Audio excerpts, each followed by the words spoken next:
quando a gente colocou o desenho ali da Caverna do Dragão e Jesus apontando a saída, eu me lembrei de um testemunho, que é o meu testemunho, e mexeu muito comigo, porque a gente estava na época da pandemia e eu tinha acabado de me converter. Então, talvez a gente esteja sentindo a mesma coisa, eu e você que está aí desse outro lado. Eu tinha acabado de retornar para a igreja, eu tinha nascido num berço cristão e em certo momento... Onde é que compra esse berço cristão? Então, eu não sei, eu só nasci. Quando nasceu, eu já tava lá, né? Eu era pequenininha, não sei dizer. E, enfim, eu tava dentro desse meio, a minha família já era cristã, mas eu nunca tinha vivido o verdadeiro evangelho, sabe? Às vezes a gente vive algumas coisas na nossa vida só por tradição, né? Isso existe muito dentro do meio da igreja. E às vezes a gente só vai vivendo no fluxo, indo. E eu nunca tinha vivido realmente o evangelho, nunca tinha sentido Deus falar comigo. E eu lembro que a gente tinha entrado na pandemia, eu tava voltando pra igreja, e eu cheguei lá e eles me deram um monte de cargo. E, nossa, você vai fazer isso, você vai fazer aquilo. Eu falei, caraca, 2019 sou eu, 2020 eu já vou ter meus cargos e vou fazer várias coisas na igreja.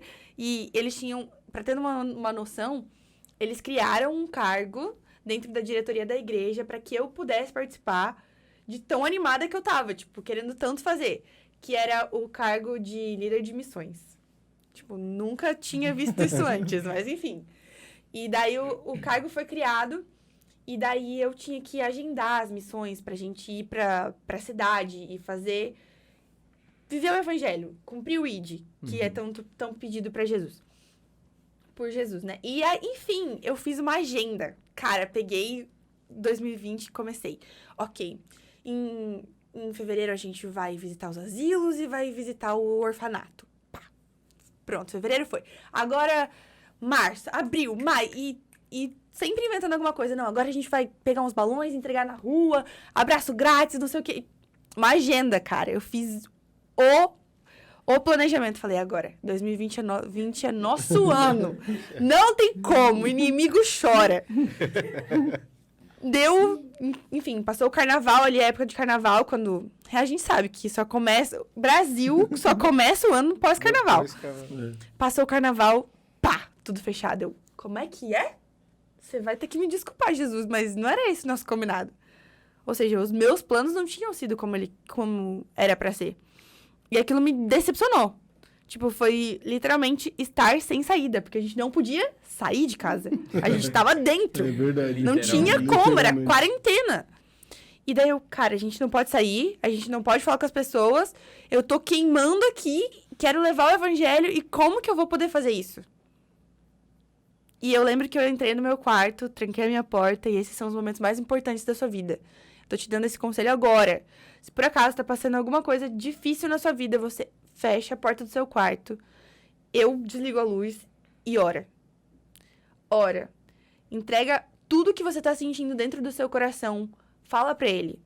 E não precisa ser excelentíssimo Senhor Jesus, maravilhoso, soberano. Não! Fale como se ele fosse seu amigo. Pra que você consiga literalmente dialogar com ele. Enfim. E eu lembro que eu fiz isso, tranquei a porta do meu quarto e meu quarto tinha uma janela gigante, assim, virada pro centro da cidade. E eu sentei na frente daquela janela e eu ficava, Deus, olha a quantidade de pessoas que estão lá e não conhecem você. E eu não posso fazer nada. E eu lembro que eu fiquei revoltada, de verdade. Falei, Deus, não gosto mais de você, não quero mais você por perto, não quero mais viver isso tudo, porque você me mostrou tudo de maravilhoso e agora foi tudo retirado de mim. Enfim, passou o meu momento de raiva, né? E eu lembro certinho. Era uma sexta-feira. E eu ajoelhei, assim, antes de dormir. E falei, olha, Deus, eu entrego tudo. De verdade, essa situação já tá complicada. Eu sei que são só 15 dias. Eram só 15 dias, né? Eu sei que são só 15 dias, mas eu quero entregar isso nas tuas mãos. E eu lembro que eu me ajoelhei e orei ali e falei, eu tô entregando tudo. O salário de estagiário é complicado.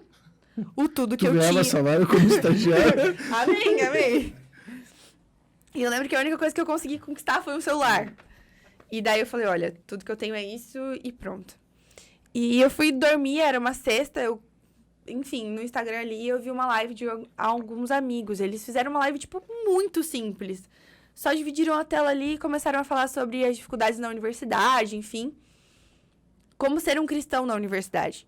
E eu comecei a escutar aquela live e falei, gente, eu acho que é possível fazer alguma coisa parecida com isso, sabe? O simples, o arroz com feijão funciona. Então, por que eu não tento? E daí eu lembro que eu fui dormir. Falei, olha, a Bíblia diz que a gente tem que provar a Deus. E eu falei exatamente isso na minha oração. Deus, eu tô aqui e eu quero ouvir você pelo menos uma vez. Eu quero sentir, eu quero ter uma experiência pra poder contar pras pessoas sobre você. Eu quero ter um testemunho, porque eu não sei o que é isso. Todo mundo tem testemunhos de conversão e grandes coisas, eu não tenho nada. E, enfim, fui dormir. Eu acordei do nada, com todos os despertadores desligados 4 horas da manhã. Vai funcionar. Depois você vai comentar aqui nesse vídeo e vai falar que deu certo. E eu acordei 4 horas da manhã, do nada. Coloquei um louvor, porque eu gosto disso, né? Eu gosto de primeiro introduzir com uma música. Já é uma dica pra você também, que tá começando a estudar a Bíblia. Coloca uma música enquanto você ora. Normalmente o instrumental é muito bom. Coloquei e, sério, não passou da introdução da música. Veio uma mensagem no meu celular, daquele Holy Bible, sabe? O aplicativo. Do verso diário. Do verso do dia. E, tipo... Às 4 da manhã. 4 da manhã! Normalmente não é 4 da manhã que vem, né? E daí eu... Eita! Jesus, é você? Que é isso? Peguei o verso. E o verso é esse daqui. Vou falar pra vocês. É João 10, versículo 3. Eu sei que você não tá com a sua Bíblia aí, mas tudo bem, eu tô. E eu vou ler pra você. Na verdade, é o versículo 7. Então Jesus afirmou de novo, digo-lhes a verdade, eu sou a porta das ovelhas. Todos os que vierem antes de mim serão ladrões, assaltantes, mas as ovelhas não os ouvirão. Eu sou a porta, quem entra por mim será salvo. Entrará e sairá e encontrará a pastagem. E eu fiquei, mas me ensinaram a vida inteira que Jesus era o caminho e não a porta. O que tá acontecendo aqui? Enfim, a vida continuou e eu consegui entender a explicação desse verso depois. Existia uma forma dentro dessa cultura de que os pastores levavam as ovelhas para passear, para que elas pudessem pastar em vários pastos diferentes. E existiam 2 formas dos pastores cuidarem das ovelhas, para colocar elas dentro do aprisco. Tinha um aprisco que era pago, e era muito caro, que era aqueles feitos de pedras mesmo, sabe? E existia o aprisco que era aquele temporário, que o pastorzinho coitado que não tinha nenhum dinheirinho, ele tinha que fazer. Então, durante o caminho, ele ia juntando pedras, e daí, em certo ponto, ele colocava as ovelhas todas pertinho dele, fazia ali um cercadinho de pedras, e quem era a porta? Ele. Ele mesmo deitava ali, em torno das pedras, para fechar aquele cercado. E era ele que cuidava das ovelhas durante a noite. Ninguém poderia passar por ali se não fosse passando por ele. Então, quando a gente viu que Jesus era a saída, Jesus também é a porta de entrada para uma nova vida para você. É ele que vai direcionar a sua vida e que vai cuidar de você.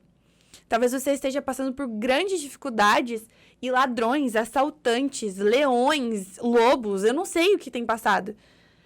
Mas as dificuldades virão. Mas tá claro, tá escrito na Bíblia que ele é a porta. E que nenhum leão, nenhum lobo, nenhum assaltante vai passar, porque ele vai cuidar de você. E quando eu li isso, eu falei, cara, eu tô vivendo um chamado aqui, eu sou a ovelha. O capítulo, se você quiser continuar lendo, ele diz que eu sou as ovelhas e eu chamo você pelo nome. Eu falei, eu tô sendo chamada pelo nome. E, enfim, naquela madrugada eu já tava com o olho marejado, já tava chorando. Eu tinha acabado de acordar, então meu cabelo não tava muito ajeitado. E o olho inchado de 4 da manhã, chorando. Mas o Espírito Santo tocou em mim naquela hora. E eu falei, eu preciso compartilhar isso. As pessoas precisam ver uma experiência parecida ou muito melhor do que essa. E daí eu lembro que eu pedi pra Deus o que eu faria com isso. E o primeiro aplicativo que apareceu na minha mente foi o TikTok.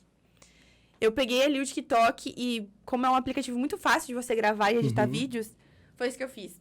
Cara, uma experiência real, onde o Espírito Santo tocou, Só tinha uma chance. Deu certo. Eu desliguei o Wi-Fi naquele dia. Fui viver o sábado com a minha família. Aproveitei, descansei no Senhor, assim como a Bíblia diz. E, enfim, durante o almoço de sábado, eu falei, olha, eu gravei um vídeo falando sobre Jesus. E daí meu avô, que vídeo? Aí eu, um vídeo no TikTok. Ele, o que é TikTok? O que é vídeo? O que é TikTok, menino? O que é isso? Aí eu falei, é isso aqui. E eu mostrei pra ele. E ele, isso aqui tá muito legal. E quando eu vi, tinham diversos comentários falando, poxa, continua falando sobre Jesus. Eu quero ouvir mais. Cara, em época de pandemia, todo mundo dentro de casa, um dos aplicativos mais baixados foi o TikTok. E eu não fazia ideia, eu não tinha nem passado pela minha cabeça por isso. Enfim, hoje nós somos 149 mil pessoas ali ouvindo sobre Jesus. Aí sim.